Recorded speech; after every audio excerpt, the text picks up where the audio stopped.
ಹಿರಿಯರ ಕಿರಿಯರ ಜಗತ್ತು ಯೂಟ್ಯೂಬ್ ಚಾನಲ್ಗೆ ನಿರ್ಮಲ ಮನಸ್ಸಿನ ಎಲ್ಲ ವೀಕ್ಷಕರಿಗೆ ಸ್ವಾಗತ ಸುಸ್ವಾಗತ. माझं नाव श्रुती धारपवार. आधी इथे येण्याआधी मला शस्त्र आणि शास्त्र हे फक्त बघून आणि ऐकून माहित होतं, पण इथे आल्यावर हातामध्ये घेऊन आम्ही प्रकार मारायला शिकलो. भगवंताच्या कृपेने सचिन दादा आणि साक्षीताईंमुळे शिकायला मिळालं आम्हाला. धर्म रक्षिती रक्षित, धर्माचे रक्षण करतो त्याचे स्वतः देव रक्षण करतो आणि धर्माचं रक्षण करण्यासाठी आम्हाला शस्त्र आणि शास्त्र हे आलंच पाहिजे. त्यामुळे दादा आणि ताईला विनंती आहे की हे शिबिर असंच तरी चालू ठेवावं आणि पुढचं शिक्षण आम्हाला द्यावं. धन्यवाद. नमस्कार, मी गौरी मानाचे. मला इथं येऊन खूप काही शिकायला मिळालं. असं बोलू इच्छितो की मी धामण्यावरून येतो इथं, तरी देखील मला इथं काय बोलायचं समजत नाही. मनात खूप काही बोलायचं आहे, परंतु इथं समोर आल्यावर काही होत नाही.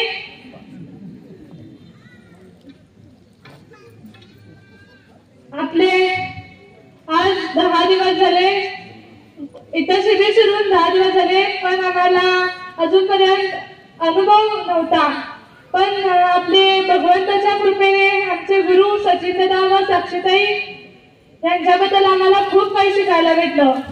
मनात भगवंताबद्दल श्रद्धा, भावना, भक्ती निर्माण करण्याची खूप आवड आपोआपच येऊ लागली इथं आल्याबद्दल. आई वडिलांचा आदर कसा राखावा व संस्कृती कशी जपायची हे सुद्धा आपल्याला साक्षीताईंना शिकवलं आहे.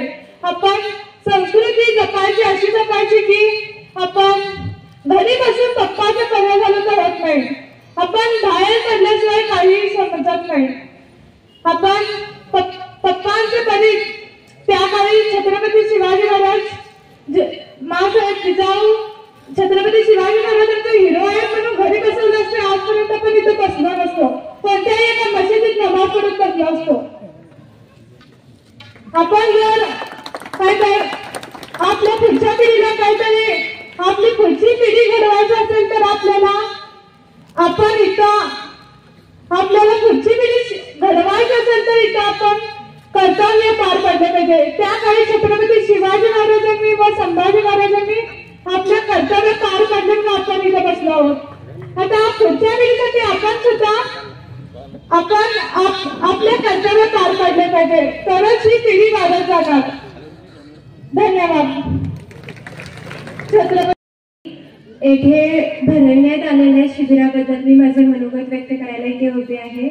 सर्वप्रथम मी त्या सर्वांचे ज्यांनी येथे शिबिर भरवले त्यांच्या परिश्रमांच्या आणि त्यांनी घेतलेल्या त्रासांबद्दल त्यांची कृतज्ञता व्यक्त करते. छत्रपती श्री शिवाजी महाराज की जय. धर्मवीर छत्रपती श्री संभाजी महाराज की जय. भारत माता की जय. हिंदू धर्म की जय. आजपर्यंत आम्ही फक्त लाठी, ढालपत्ता आणि भाला, तलवार फक्त आणि फक्त बघून माहिती होतं. पण या फक्त 10 दिवसांमध्ये ते कसं चालवायचं, ते कसं उचलायचं, आपण लाठी फिरवताना कशी पवित्रा घ्यायची, पवित्रा म्हणजे लाठी फिरवत असताना पायातील योग्य अंतर कसं घ्यायचं आणि आपण पवित्रा घेतलं नाही तर ते वार चुकीचे पडतात, हे सर्व काही आम्हाला ताईने शिकवून दिलं.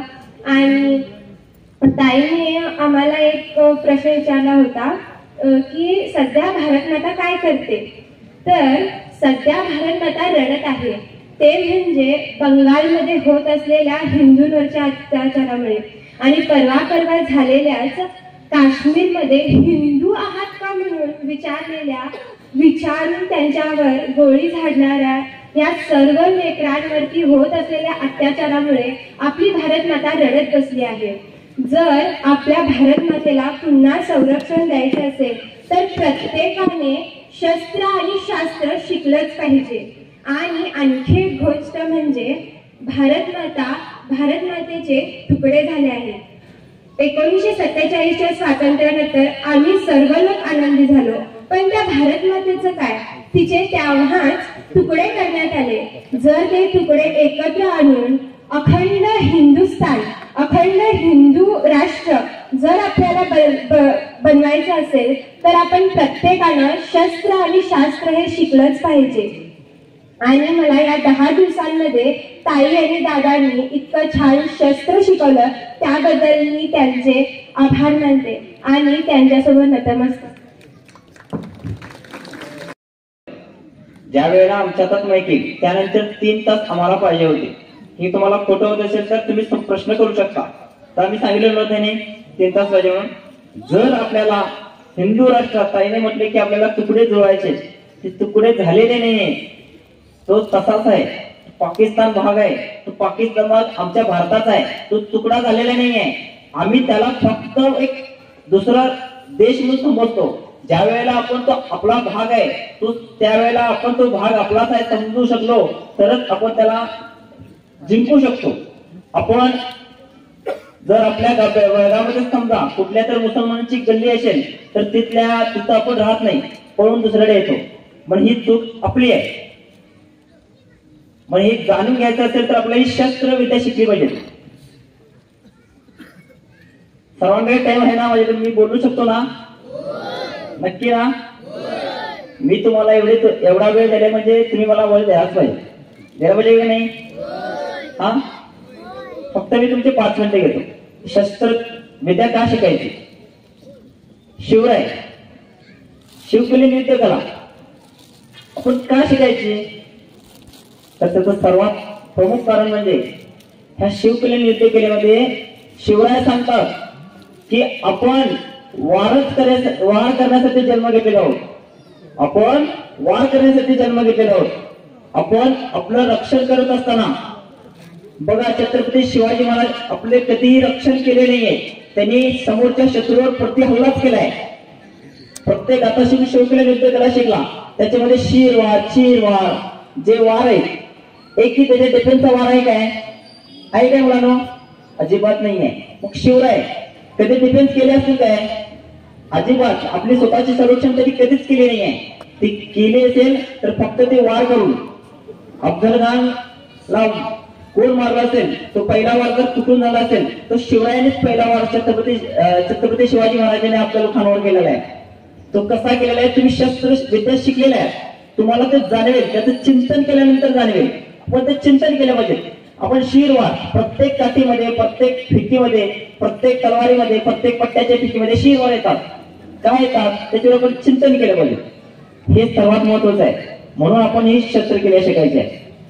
सर्वांना एक संदेश आहे फक्त, आपण सर्वांनी सराव अखंड चालू ठेवायचा आहे आणि तो सराव आपल्या आई वडिलांनी आपल्या मुलांकडून करून घ्यायचा. बघा जे नाना आलेले त्यांनी आम्हाला एक आपल्या चक्रपीठाला एक संदेश दिला होता की आपण सातत्य ठेवलं पाहिजे. ते सातत्य आपल्यात नसलं तर आपण तिथंच संपतो. बघा आज आपण इतका जोराने खेळलो, एक 10 दिवस खेळलो तर त्याचा फायदा आपल्याला होईल काय? अजिबात होणार नाही. ते सातत्य आपण कंटिन्यू ठेवलं पाहिजे.